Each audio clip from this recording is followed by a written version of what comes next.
Hello student, कैसे हैं आप सब। स्वागत है आपके अपने यूट्यूब चैनल आर के मैथ्स जीनियस। आज जो हम 7.2 एक्सरसाइज स्टार्ट करने से पहले उसके थ्योरम्स करेंगे। और फर्स्ट थ्योरम है angle opposite to equal side of an isosceles triangle are equal.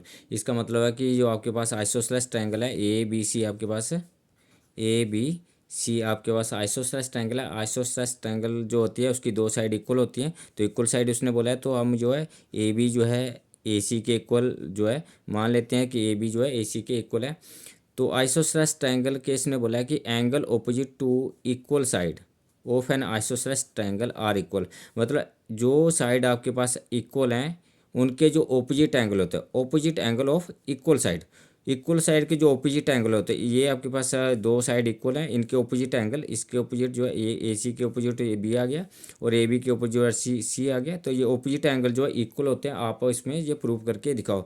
तो हमें प्रूव में क्या करना है, angle B is equal to angle C को इक्वल प्रूव करना है और इक्वल साइड। तो गिवन में हम क्या लिखेंगे, सबसे पहले हम गिवन स्टार्ट करेंगे। इसमें गिवन में हम क्या लिखेंगे, in triangle A B C, in triangle A B C comma A B is equal to A C. तो ट्राइंगल ए बी सी में दो साइड आपको गिवन में इक्वल दी है, तो A B is equal to A C, क्योंकि isosceles triangle है। तो टू प्रूफ क्या करेंगे, गिवन तो आ गया, अब टू प्रूफ, प्रूफ में कि जो इक्वल साइड हैं उनके ऑपोजिट एंगल, तो इक्वल साइड ए बी और ए सी हैं और इनके ऑपोजिट एंगल बी और सी हैं, तो angle B is equal to angle C आपको जो प्रूव करना है। तो इसके लिए हम कंस्ट्रक्शन करेंगे। कंस्ट्रक्शन कंस्ट्रक्शन हम अपने बेनिफिट के लिए करते हैं। तो हम इसमें लिखेंगे ड्रॉ ए और इसको डी पॉइंट लेंगे, draw A D perpendicular to, draw A D perpendicular to B C. हम ए डी जो है बी सी पे परपेंडिकुलर ड्रॉ करा, तो ये आपके पास एंगल 90 डिग्री का है, इसको हम नंबर 1 करेंगे और दूसरे का नंबर 2 करेंगे। अब हम इसका जो प्रूफ करेंगे, तो इन दोनों ट्रायंगल को हम कॉन्ग्रेंट करेंगे और जब इन दोनों ट्रायंगल को कॉन्ग्रेंट कर लेंगे तो सी पी सी टी से एंगल बी और सी को इक्वल लिख सकते हैं। तो कॉन्ग्रेंट ये कौन से रूल से कॉन्ग्रेंट होती है देखते हैं। तो प्रूफ करेंगे हम, प्रूफ जो आपका आता है उत्पत्ति, आप क्वेश्चन कहाँ से स्टार्ट करेंगे। तो हम इन दोनों ट्रायंगल का लिखेंगे, in triangle A B D, in triangle A B D and A C D, A C D, ये दो ट्रायंगल आ गए, इनको कॉन्ग्रेंट करने की कोशिश करेंगे हम। तो हमारे पास A B is equal to A C है, A B is equal to A C आ गया। कहाँ से आया, ये गिवन दिया है।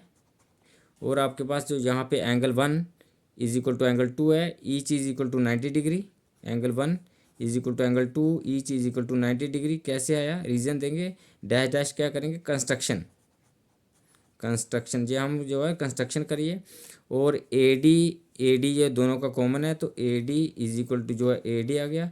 और रीज़न क्या आ गया, ये दोनों का कॉमन साइड है, दोनों का जो है कॉमन साइड है।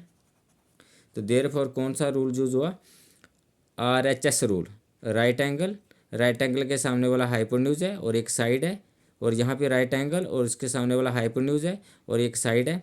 तो हम therefore by R H S rule, therefore by R H S rule, जिसको हम क्या बोलते हैं, right angle hypotenuse side rule. तो दोनों ट्रायंगल जो आपके पास कॉन्ग्रेट होगी, तो triangle A B D is congruent है ट्रायंगल ए सी डी। तो ये दोनों ट्रायंगल कॉन्ग्रेट होगी। अब जो है हम जो है सी पी सी टी से, अगर ये दोनों ट्रायंगल कॉन्ग्रेट हो गई है तो इनके कोरस्पॉन्डिंग एंगल भी इक्वल होंगे। तो angle B is equal to angle C, तो इसका मतलब angle B is equal to angle C equal हो गया, क्योंकि सी पी सी टी से, सी पी सी टी क्या होता है, corresponding part of the congruent triangle.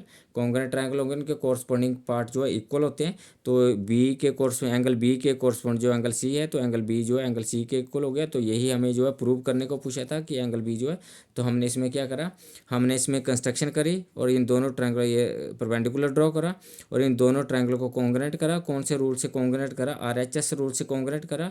और सी पी सी टी से एंगल बी जो है एंगल सी के इक्वल हो गया। तो ये एंगल बी जो है एंगल सी के इक्वल हो गया। तो हम जो है क्वेश्चन में अप्लाई करेंगे, जब आपके पास दो साइड इक्वल होंगे तो उनके ऑपोजिट एंगल को हम इक्वल लिख सकते हैं। ये क्वेश्चन में इंप्लीमेंट के लिए आएगा। तो thank you for watching me.